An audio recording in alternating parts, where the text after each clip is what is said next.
Hello and welcome. You are listening to the Investor Lab, the auditory epicenter for passionate people seeking a life of freedom, choice, and abundance. And on today's show, we dig into the world of share trading. I had a guest on the show, Louise Bedford. She's awesome. She's the co-founder of Trading Game, but she's had an amazing story about how she actually got into it. The challenges she faced, the hurdles, and all of this kind of stuff she had to go through. We get really granular. It was actually really good. The episode became quite yin and yang. We went deep into the details. We talked about data. We talked about numbers. And then we really spent a lot of time talking about the mindset that is required for success. And one of the things that I really liked about this episode is that it wasn't a shares versus property discussion. It was actually looking at what are the characteristics that make you successful regardless of which one you choose, and how can you think about this kind of stuff to achieve greater levels of success faster. Now, the objective of this podcast is to help people to achieve a life of freedom, choice, and abundance faster than they ever thought possible. And so I think this is a really valuable conversation for you to expose yourself to, so you can start thinking about different ways that you can speed up your pathway to that goal. So I hope you enjoy it as much as I enjoyed being a part of it with Louise. I thought it was a really great episode, and I'm look forward to your feedback. Make sure that you share this, rate this, give it to a friend, family member, or loved one. Help us to spread the word of the podcast. Help us to help more people just like you. And if you've got any feedback, shoot us an email, hello@dashdot.com.au, and I look forward to seeing you on the inside.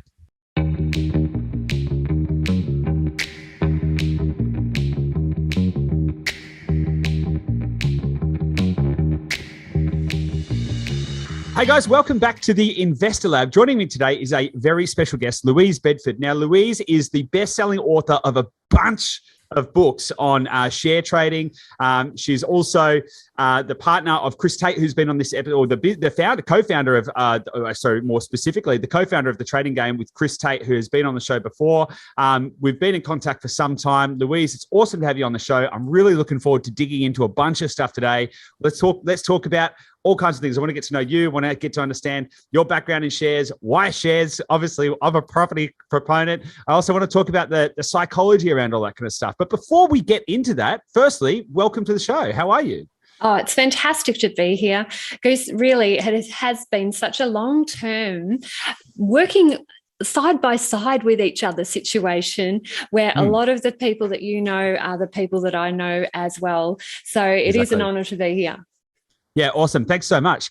Look, for those people who are listening to the show who have absolutely no idea who you are, I know I gave a little short soliloquy there. Why don't you give us a little bit of a fill in? Who are you? What do you do? Why is it important? Why are you here?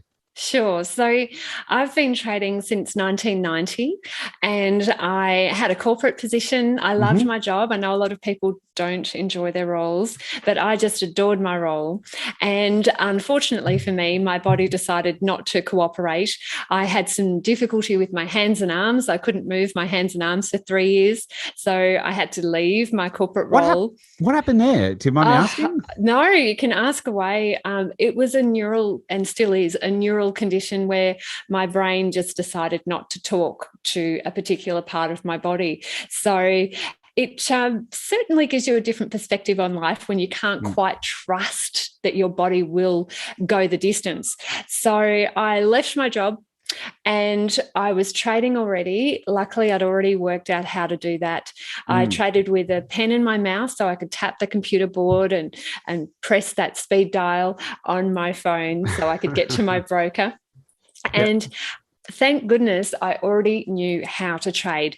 I think sometimes we need to put those foundations in of basic skill sets just in case. So in my situation, I was incredibly blessed in order to leave my role and then not skip a beat. I was able to become a full-time trader and eventually write some books and help some people and enjoy life in a different way, but still certainly where I still had value and purpose, where I was earning, and it has stood me in good stead. So yeah, trading is right up there with oxygen for me. Awesome. Okay, that's good. Let's dig a little bit deeper though, because that was good, high level. Okay, you had a corporate job, you learned how to trade, then you were able to become a full-time trader. Life's good. You had you were able to do that whilst you face some physical challenges. Okay, but let's go back a little bit further. Where did you grow up? What was your background? Like, not everyone does this, right? Because essentially what you've been able to do is turn something that you're, I would suggest, evidently passionate about, right? As you mentioned, trading is like oxygen to you. So I would suggest that implies that you're quite passionate about it. And just for the benefit of the listener, what we're talking about, when we're talking about trading, we're talking about trading shares. So we're going to dig into a little bit more detail around that, what types of shares, frequency of trade. I'm interested in that kind of stuff, that kind of detail. But let's go all the way back. Like, where did you grow up, and how did you start to develop an interest in this type of stuff? Yeah, look, I grew up in Melbourne, and definitely a Melbourne girl. My family were actually originally from overseas. My mum was Sri Lankan and my dad was South African, and there's a big English background there too. So I think as the child of immigrants, there were definitely some pressures on. It was expected that you'd do well. Dad had his own business, and we grew up pretty poor. It was a situation where every cent counted. Mum did without. Yeah. I saw that, and I did not want that at all. So in round about my year 11 level, my dad, who had been trading and not trading the markets well, had a windfall profit in gold. All of a sudden, our lives changed. We moved suburb. We bought a car. We even bought a boat. It was such a marked difference from my early childhood to my late teenage childhood. It caught my attention, and I wanted to do that. I wanted to be able to create money out of thin air. I wanted to earn the same as my salary, but then to not have to work a second job. So that moment, I think when we moved into that first new big house on the water with the beautiful view overlooking the new boat, that turned my head. I remember standing on my balcony going, I want this. I want this for my life. I want to have money. I want to be rich. I don't want to have to struggle, and I want to be independent. And at that stage as well, clearly, things alter, and I am married now and I've got 2 kids. But I thought, I don't ever want to be reliant on any one person to bring money into my household. And now my husband and I are a team. He looks after property. I look after the markets. The two dovetail in so beautifully. But at that stage, I made a decision. Interesting. Okay. Do you mind me asking where you moved to when your dad had that big windfall? We moved to Patterson Lakes. So that was the up and coming suburb. Certainly had the big blocks, had the good view. We moved from... Is it still in the family, that property? No. That's all. It all changed and they moved away. But I moved home very quickly after that because there were some family issues, and frankly, Dad was an alcoholic, so I had to get out of there. But noticing that change, I think the contrast, sometimes we do need to know that, hey, there is something that we can do that is a little bit different, might not be mainstream, it might not be the usual path, but it is possible to travel that path and to do well. Yeah, it's a really interesting thing, right? Because putting yourself in a position of change, like, so you got taken along with a change event, right? So your dad had a big windfall, and then all of a sudden everything around you changed, and then your perspectives changed, right? You went, wait, hang on a second, this happened quickly, and we've gone from here to here. And I think that's a really interesting thing for people to understand as well. I deliberately force myself to normalize, the things that I want, right? So it could be as simple as like walking around the marinas and looking at the big boats and just kind of like, I call it a living vision board. Basically, I try and immerse myself. But you can do things like that. You can kind of create those change events in micro, so you can start to embed that opportunity and that possibility in your mind as well. Okay, so I'm interested, and so. So you deal with the share side of things, and your husband deals with the property side of things. Yes. So what we've done is we've separated out across timeframes. So if you think long term, medium term, and short term, okay. So property is clearly the longer term bucket. That is really a focus for things that we buy, we do up, we rent out. Then that medium term focus is where we'll buy a block of land, smash what's on there, build 3 units, for example. Yep. And the shorter term property can't really fulfill that.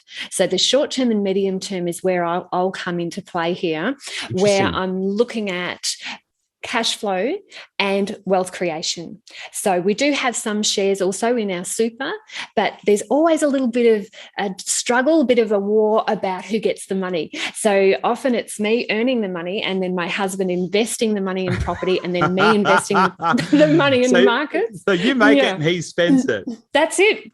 I think it's so common, isn't it? Often the person who's earning it is not the one who is actually in charge of the broader view.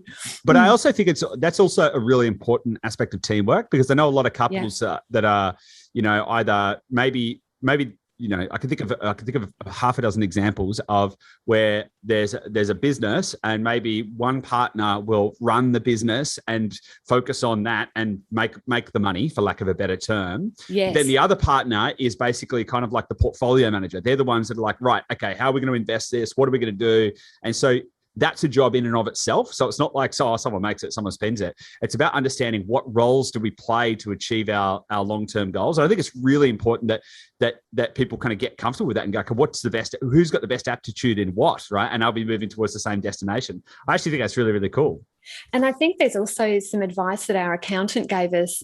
My business partner is Chris Tate, who you have had on the show. Yep. He gave Chris Tate and I this. I'm saying Chris Tate because Chris Tate is my business partner. Chris Bedford is my husband. Okay. Got it. Good. Different people. Good. Thank you. Good. Thank you Just for that differentiation. Good.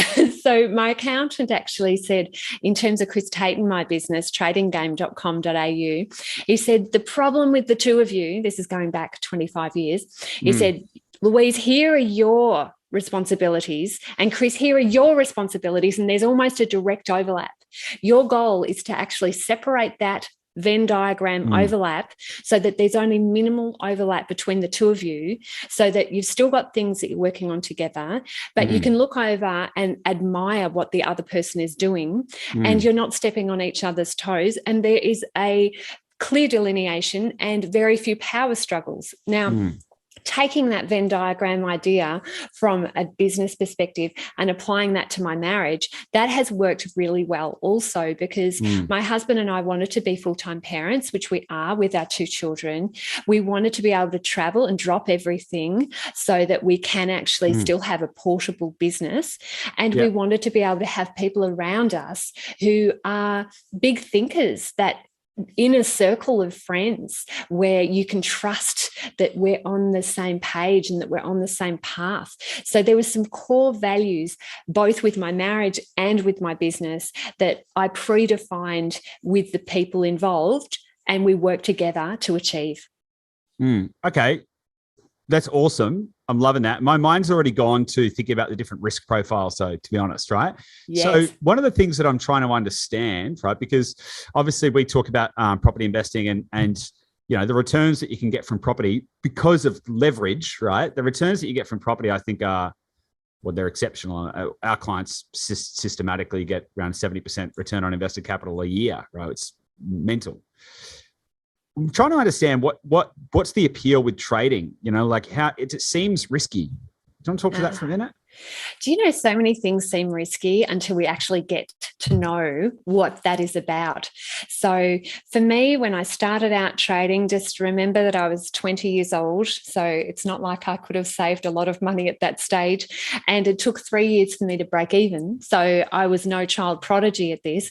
I needed something that I could have as a more portable vehicle that I could easily get started with. So if you compare with fees to begin with, right now, fees for getting involved in the share market, about $20. So there's a bit of a sliding scale, but let's look at that. And last time I had a look with property, I popped in a couple of figures in preparation for this call. If you put in for a Melbourne property, the median price currently in Melbourne is 1.2 mil, depending on the moment that you do that. So I decided, let's go for a $750,000 place. So the fees that came back out of that a minimum of $42,000 in government fees, and that doesn't take into account the mortgage registration fee, the loan application fee, lender's mortgage insurance. Oh my gosh. So from that age that I started, the fees just precluded me from getting involved in property. And because Dad had already turned my mind onto, hey, there's money in trading, the fees were the one thing that blocked me out from property to begin with. And I guess there's some other comparisons as well. You know, it's interesting that you say that a lot of your people are making money out of property, because the thing is, I don't think it has to be a choice of one or the other. I think I actually agree with you. I think it's smart. I think it's smart to think about. I mean, I've got some shares as well. Like, I'm not just a one-eyed property kind of person. But yeah, go on. Sorry. So often we're binary in our decision making, and it is not the way to go. So I think to be able to work out how you can dovetail those two asset classes in together, it's a great way. And if we have a think about in terms of who makes money out of trading and investing in the share market, often it's the same sort of person who makes money out of property. So the best traders that I've trained are ones who've come from a property background. They've already got that mindset. What do you, I want to ask, I'm really interested in digging into that, like what the mindset similarities are between the two. Yeah. But I want to dig in a little bit further into the kind of success profile in trading, like, because you mentioned your dad, and I'm not suggesting he's the model trader or whatever, but you mentioned he wasn't particularly a good trader and then had a big windfall.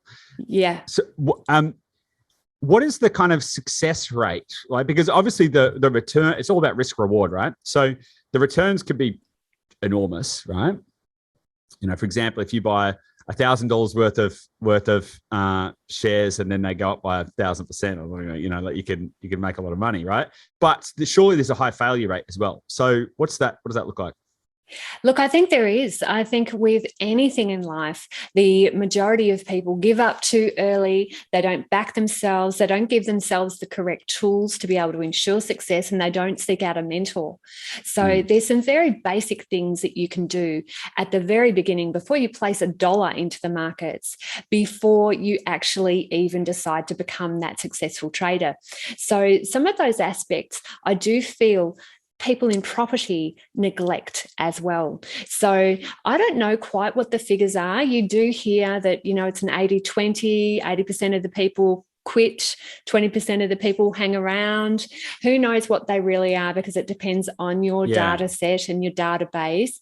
But I do think it is simpler and easier than the majority of people realize if they have 3 things in place. And now let's talk about those 3 things, and we'll see from your perspective if they compare to property. Okay. So what are they? The first thing is you need an effective system. So your system in the share market is your entry, your exit, and your position sizing. So how to get in, how to get out, and how much money to place in a trade. So that's number 1, system. The next thing is psychology. So how do you think about the markets? How do you handle yourself? Can you trade that system? Have you been able to internalize those principles so that when the markets are open and things are running hot and heavy, that you can still think and you can still be clear and effective and execute your trading plan? And the third one is maintenance. So with maintenance, this is once you've got positions in the market and they're going and you've got a portfolio, what do you do to maximize your performance? Do you set really close stops so that you're a quick trader in and out and in and out? That increases your burnout rate, and statistically, you're not going to make more money that way. Or do you set a wider stop where you give yourself some breathing space? You allow yourself to be able to have that time to make decisions. Do you use an anti-martingale system? Anti-martingale is actually from the gambling industry. It means that when you're on a cluster of wins, that you keep increasing your bet size. Now, in the markets, when you're on a cluster of wins, then are your next positions larger? Because that is actually a beautiful way to protect yourself. If you have a cluster of losses, the position sizes get smaller. So that's part of maintenance. That's really interesting. That's a really interesting concept. So because I would have thought the statistic, like if you take the gambling kind of approach to it, right? Let's say you're playing blackjack, right? And you've had a cluster of wins. the theory is that you start betting more. I would have probably said if I've had a cluster of wins, the probability of me continuing to win is decreasing every time I win. Therefore, I should be more measured with my bet sizes so I don't overexpose myself. Yeah, there's been a lot of studies into how an anti-martingale system works. The majority of people, it's their mindset that makes them back off. It's not actually the data and the statistics. So that concept about a cluster of wins, sometimes you can be so in sync with the market. It's such a shame if you actually back off at that stage. I've had pretty much every single year that I've traded for the last, 32 years, every year, I've only had 2 or 3 huge outsized wins per year. Now let that sink in. So okay, that's good to know, right? So this is good, right? So every year you have 2 or 3 outsized wins. Yes. How many times roughly, right? How many times roughly do you not win or lose, or what's the? So my hit rate at the moment, and this sounds appalling to a property person, but it's currently 48%. So 48% of the time I will win. Now, why is it that I'm still here saying, hey, I can hold my head up as a share trader? It's because on those wins, I win a lot. Yeah. On the losses, what's the ratio? Like, let's say you get $10. Like, are you on average every time you might lose 52% of the time, but if you're only losing 10% every time you lose, then every time you win, you're making 150%. I'm sorry, I'm very data driven. I might be asking the wrong question. No, this is exactly the right question. We call it R. So R is like the amount of loss that you've premeditated that you're going to take before you even get into a trade. So a 1R loss is you got out where you said you were going to get out. If you've made a 2R loss, it means you skipped your stop loss. You were very, very bad on that day and you didn't get out when your system said to exit. So if you make a 1R loss, we measure profit in terms of R. If you make a 10R profit, it means you've made 10 times the amount that you put at risk. So we're looking to get outsized gains. Like, so when you say you make a 1R loss, right? So does that imply that it's 100% of the total capital put in, right? So if you put in 10, or what do you mean? No. We always use a percentage rule. So there's at risk of getting too complicated, I'll summarize at the end. Good. So we're looking at percentages, okay, because percentages are able to be elastic as your equity increases and decreases. So I'm looking at a 0.5% loss. So out of my entire portfolio, I've got $100,000. I'm going to risk, so potential to lose, $500. So that's my 1R. So if I risk $500, but I come out with $50,000, for example, I come out with $5,000. That seems like a very low. That seems like a very low risk profile. If you've got 10 grand, right, then you're prepared to risk 0.5% of that. Yes. So the way that works, I would have thought it'd be like 5 or 10%. I would have thought it'd be way higher. The risk, though, this is the thing. It's called the risk of ruin. We've got to be careful about what we want the other side to look like. Just because you're starting with a particular position size doesn't mean you can't add to it. I know this is different with property. So if you're onto a winner and you've invested, let's say you've put in $5,000 because the figures have worked out that it's $5,000 to invest. As that share goes up, you keep putting more money towards it. So your eventual position could be huge because you've pyramided into it. That is a big difference with property. So one of the things with shares is that it seems like a little bit of a black art, right? You just don't know. Like you could wake up one day and the CEO of the company could have gotten drunk and smashed up a restaurant, and then the share price is going to drop down. I mean, you've sort of got no control. One of the benefits of property is it's a lot more stable, right? You don't have the CEO of the household running amok and causing a PR issue that's going to devalue your property, right? It's probably not going to happen, right? You could get bad tenants, but not really a big issue. So how do you actually know when to get in or when to get out? Yeah, so you've covered a couple of areas there. I just want to bring you back to something called the Kelly principle. So the Kelly principle is where we don't put more than 25% of our total equity into one position. for that very specific risk issue. So I was in a share, I'll give you an example. I was in a share called Futurus, and it fell from the sky. There was a massive gap. Down it went. I didn't have any chance to be able to exit that, but I only had 13% of my capital in that share. If I had have had 50% in that, oh my goodness. So that's where we have to use very sound principles to assist us. Now, in terms of your other question about when to get in and when to get out, there are some methods. They're very easy to understand. You do need to sort of draw them out, though. So I think it might be beyond the scope to be able to cover every single method. Got it. Yeah. It's interesting. It's interesting because I'm thinking about and what is, because there's the hedge fund versus ETF argument, right? So there's the all of the stats out there say that all of these super high paid hedge funds and stuff who make big bets and they're active traders and all of that kind of stuff statistically underperform a benchmark ETF, right? So what are your thoughts on that? And I've got some follow-up questions to that. Look, I think it's incredible that a lot of these so-called professionals still have a job. Yeah.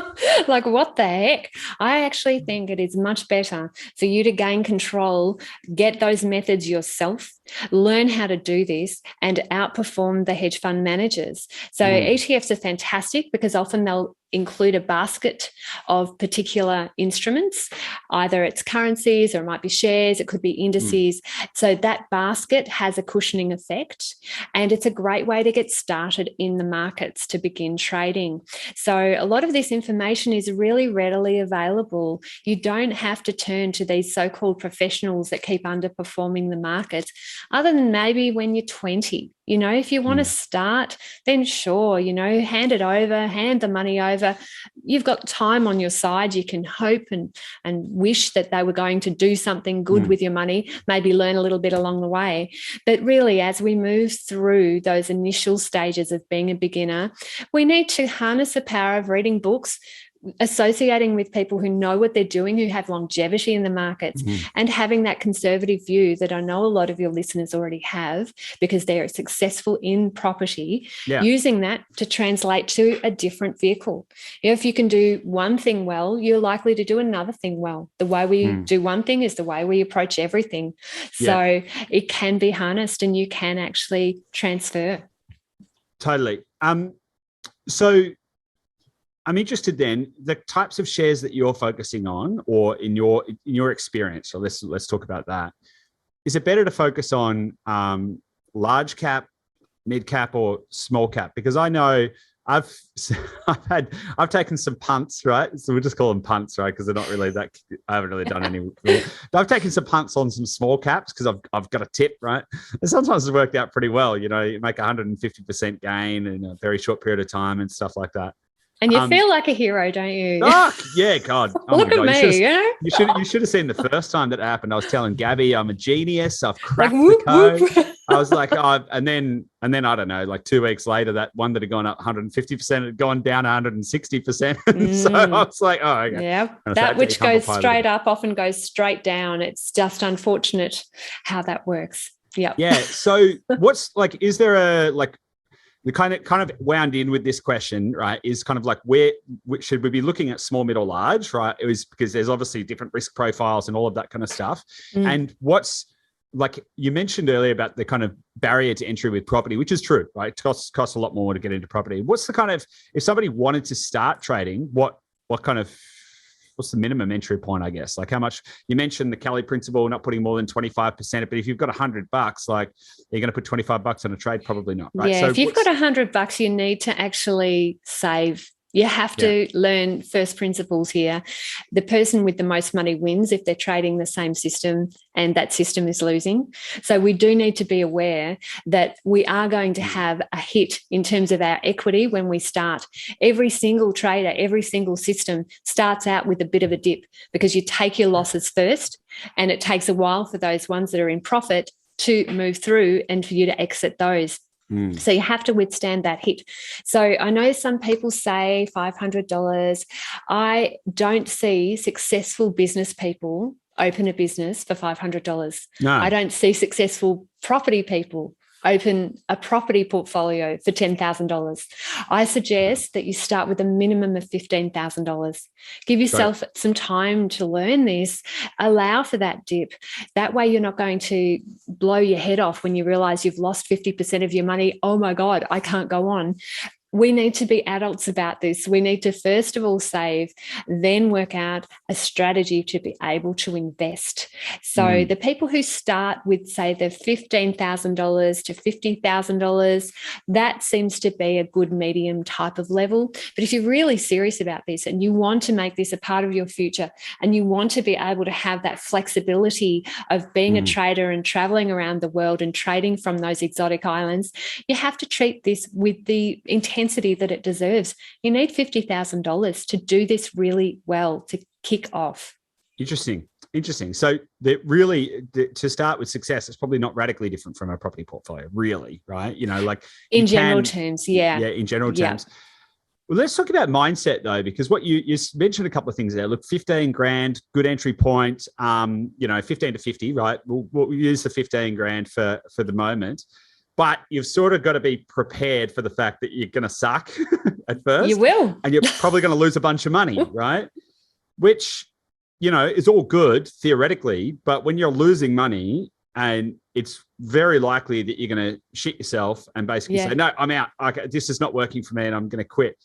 Now, that's obviously a mindset thing. And that's I think the number one reason businesses fail is mindset. People just they lose track of things. They don't think big enough and they don't have the resilience.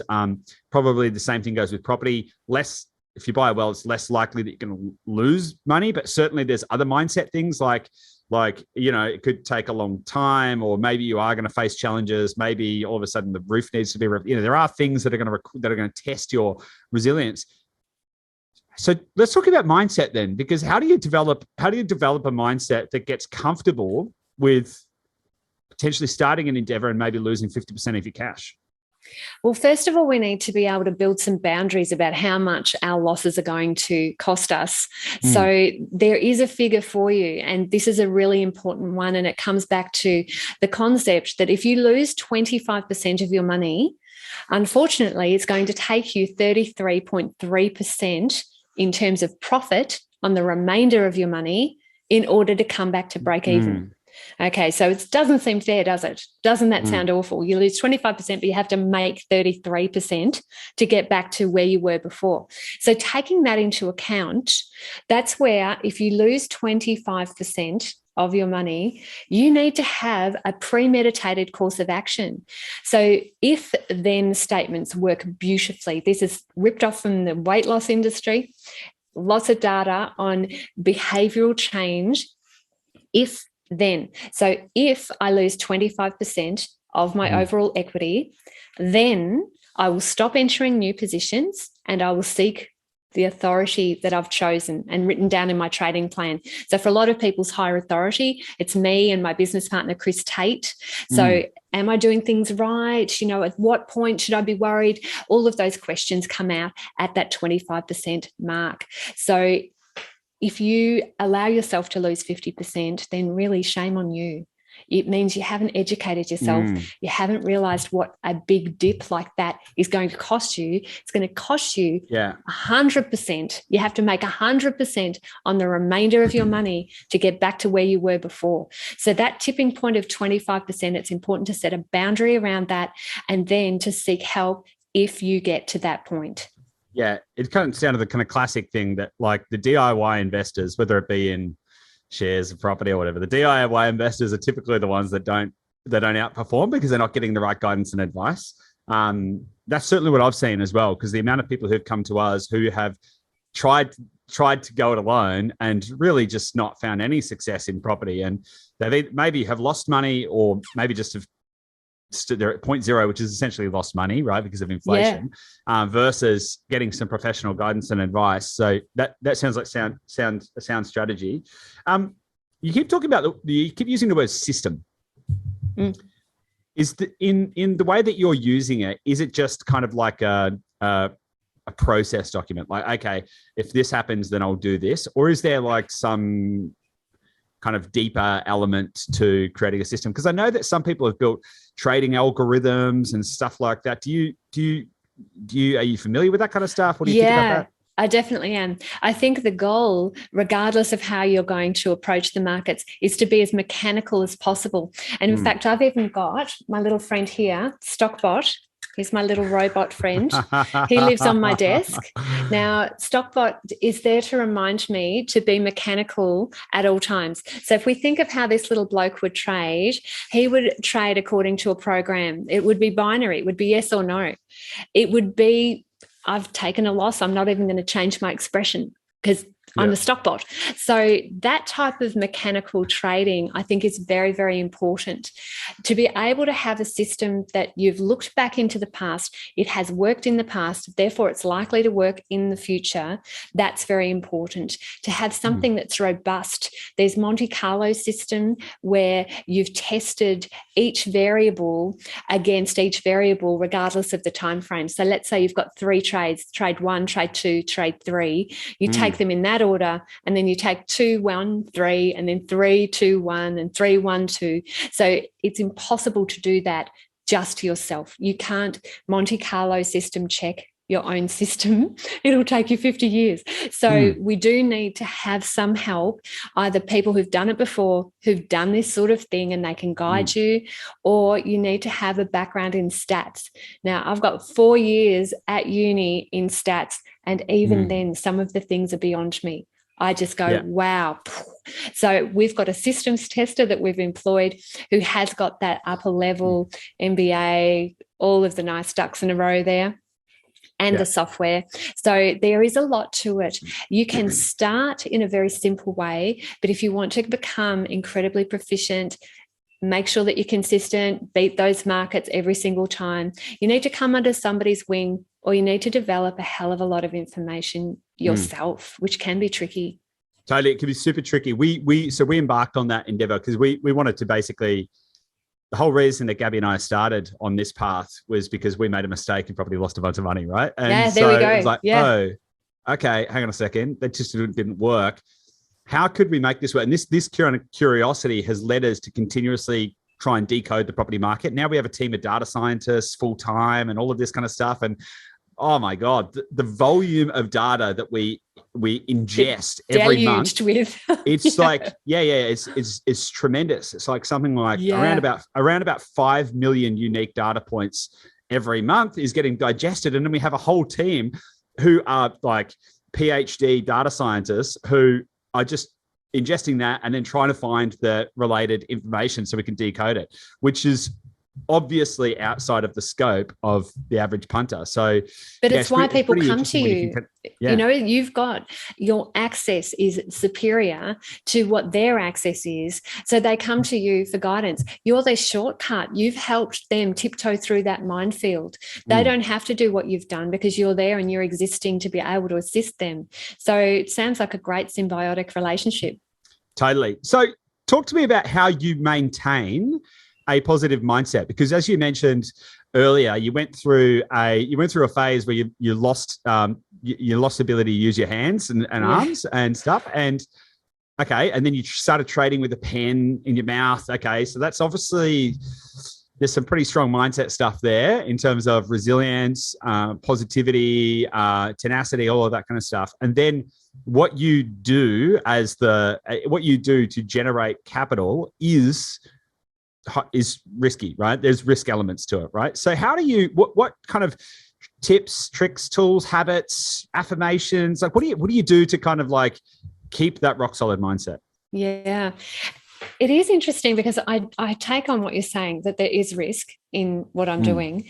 But I felt when I had a corporate job, that was far more risky than this. You know, they took my job away from me because I couldn't move my hands. Now, I even hired a carer to come with me to open doors and take me to the loo that I paid for, not them. And they said, no, we can't have this. It doesn't look very good Doesn't look very good, for goodness sake. So every Christmas, I had to retrench people in that job, and it was terrible. It was December 14th usually. That was retrenchment day at that multinational. And that's brutal. I know. It was just hideous. I remember retrenching one guy. His wife was 8 months pregnant. Like, hideous. So for me, risk is a relative thing. That to me felt much more risky. Yeah, because you're not in control, right? That's it. Yeah. Much more risky than what I'm doing now. Yeah. So I think we have to be careful about what we've been brought up with, because, go to uni, get a job. That's supposed to be safe. 100%. Yeah. 100%. I think that is a little bit of a different wealth mindset. No, so let's absolutely. look at I wholeheartedly agree with you. And I think we're on the same page there. Like, that's what, we're helping people to break out of that kind of stuff as well. So maybe like replace that and just kind of understanding that it takes a certain amount of resilience to be able to understand some of the machinations of things that go into trading. So sometimes you win, sometimes you lose, and all of that kind of stuff. How do you going back to the point, like how do you build a winning mindset around all that kind of stuff? Yeah, I think it has to come to the point where within you decide to carry an invincible summer. Now, this was a poem that I read. I don't even know who wrote it. So if one of your listeners knows, please pop it into the comments. I've definitely carried this with me, that in the depths of winter, if you carry that invincible summer with you, nobody can take it away. So I definitely carried that when I had my arm condition, and more recently when it's cropped up in a different way. I couldn't speak.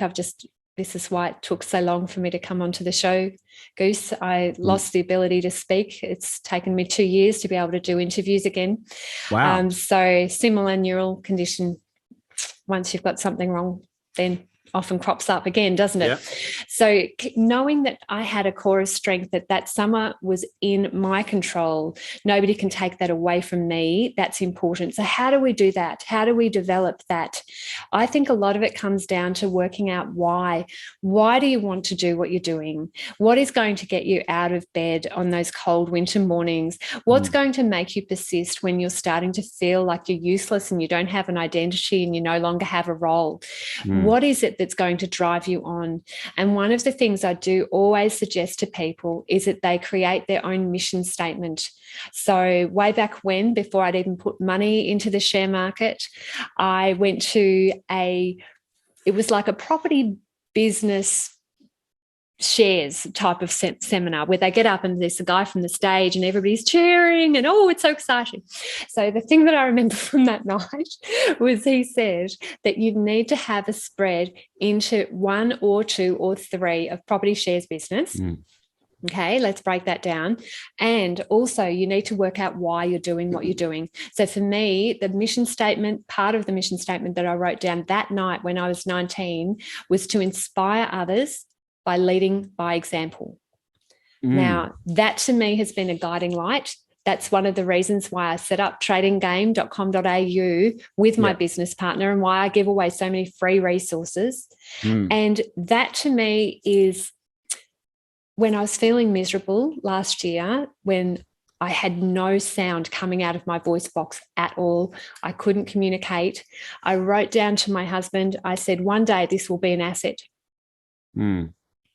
So I do think we need to search within and realize the things that we can control, we can control. We can control our attitude. We can control our trajectory. And when things go wrong, we can work out how we can use those as a tool.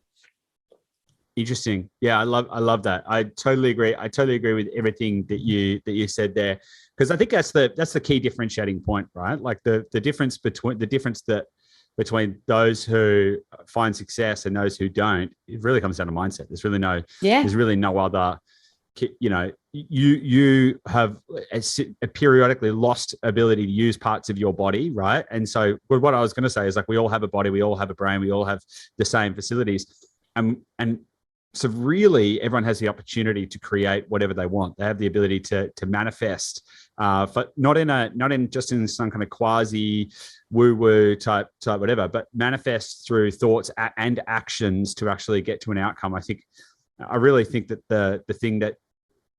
the only thing that really differentiates people who find success, no matter what their pursuit, whether it be business or property or sport or share trading or whatever, really comes down to mindset, and building that mindset of that resilience and that optimism along the way. So it really does. And I think a big thing that both property, shares, business, the big thing that people have to overcome is ego. You know, I think ego is such a difficult path there, because we need enough ego to say that we're worthy and that we need to get involved with this because we do deserve more in life and we want to be better than the mediocre people sitting on their couch watching Netflix. We need that type of ego. But the difficulty is that if we make a mistake and we don't learn from it because of reasons of ego, we're destined to repeat that mistake again and again. So I think that is one of the aspects that I'm really pretty sure it's driven through fear, to be open with you. But when I make mistakes, I analyze them, and rarely do I repeat a mistake. I find a new mistake. Look, mistakes are awesome. Like, mistakes are great as long as you learn from them. Like, I think failing is critical, because we can't always success. But I wouldn't suggest people go out and try and fail, but it is a critical pathway to success, because you have to be able to learn from it so you can improve. Right. And eventually time plus tragedy equals humor. So many years ago, I did convince Chris Tate, and I did this as well. We both put in a hell of a lot of money into a friend's business. I'd known this friend for 11 years. He went over and spent our $500,000 investment in his business on Ukrainian prostitutes. Crikey. Yeah, pleasant. So we didn't see that money again. Wow. But what did we learn from this? We learned we had to do more due diligence before we invest. We also learned that sometimes on paper, things actually can change. So we took this person's excitement and enthusiasm and the fact that I'd had a longer term friendship with him as being evidence. We didn't actually investigate it as if he was a stranger. And I think that's really where we had to grow up as well. So these types of mistakes, I mean, heck, I know some of your people listening will have lost money. I know some of your people listening will have had terrible problems with their bodies, terrible situations where they've been kicked out of a job, out of a home, they've lost their families. I so get this. But in the end, what are the things that you can control? 100%. How do you define success, or what does success look like for you? Choices. So for me, if I hadn't have been a trader, this last round where I lost my voice, I wouldn't have been able to keep a job. There's no job other than something on a computer where I would have been able to keep it. Whereas I could take a year and a half off from my business. I didn't do interviews, and certainly anything that I did vocally was extremely limited. I wouldn't have been able to have the time to be able to put the effort into the voice lessons and the procedures that I had to have done in order to be able to speak again. So I love that I've been able to create choices in my life. Everybody's choices will be different, but if you can future pace it, work out in 5 years, in 10 years' time, the type of person you want to be, the things you want around you, who are you waking up beside? What do you see outside your window in 5 to 10 years' time? What do you look like? What are the things that that person likes to do? And let yourself be led, like following a golden thread to that future self. I think that method works really, really well. And I knew in 5 to 10 years' time, there's no way I would be sitting there silent. I couldn't do that. I have to be able to learn how to speak again. So I have, and I mean, it took 2 years, but it's better than the 5-10 year plan that I had in my head. Totally. So now, and that's a really interesting one, because our business has been growing. We've been hiring people. It's great. It's wonderful. One of the questions I often ask people when I'm interviewing them is not, where do you see yourself in the next, 5 years, or what do you want who do you want to become? Yes, that's it. Yeah. That's what I usually ask. And people are just like, whoa, I haven't even, what do you mean? Who do you want to become in the next 5 to 10 years? Yeah. And it's a very different question that leads to very different answers, right? So I love that. That's absolutely my zinger, because I think with what you're doing there, you're instituting a change that's coming from within that has that ripple effect in people's lives to the things externally, because change begins from within first, and you're the one who's actually instituting that. You're drawing that out of people. Very powerful question. Love it.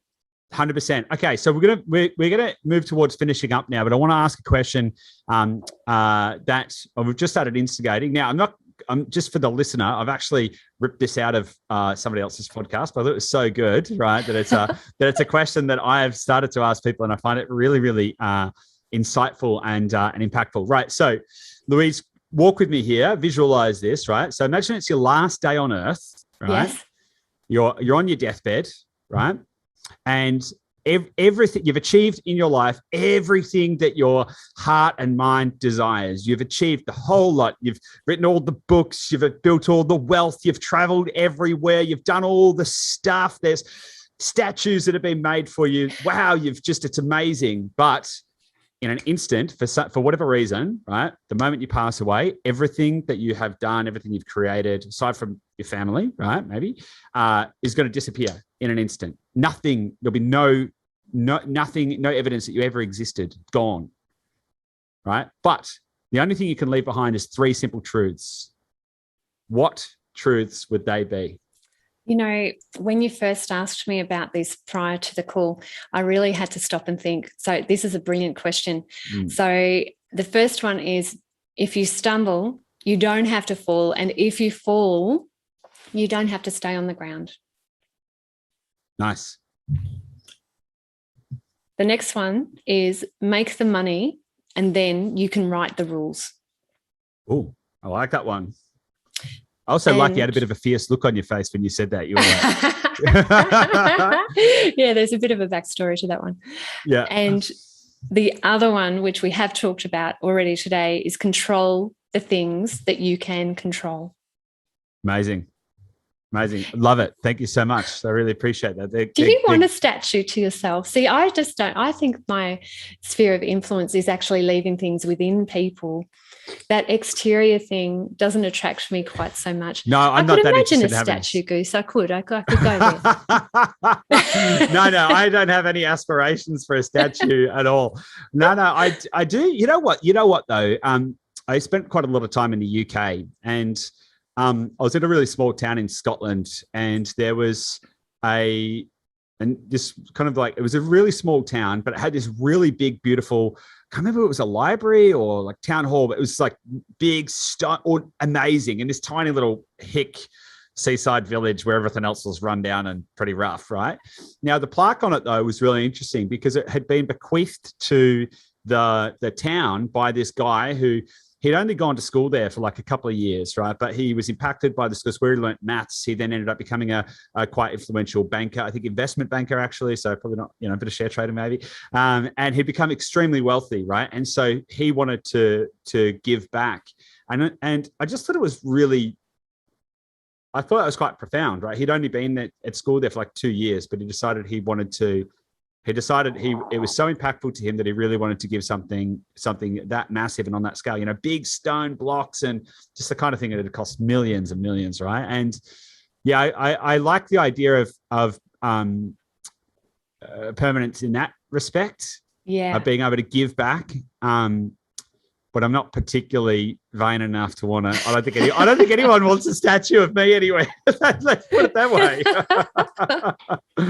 No, all good, Louise. I really enjoyed the conversation. So thank you so much.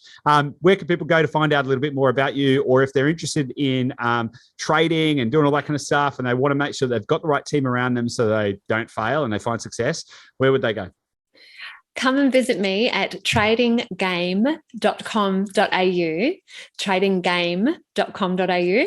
And if you register your details, which I'm sure you will, because if you're already in property and you've been following along with Goose's values and everything that Goose's team is telling you, this is how to ensure success.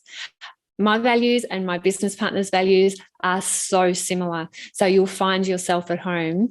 You can register your details and I'll send you my free trading plan template so you know what to put into your trading plan.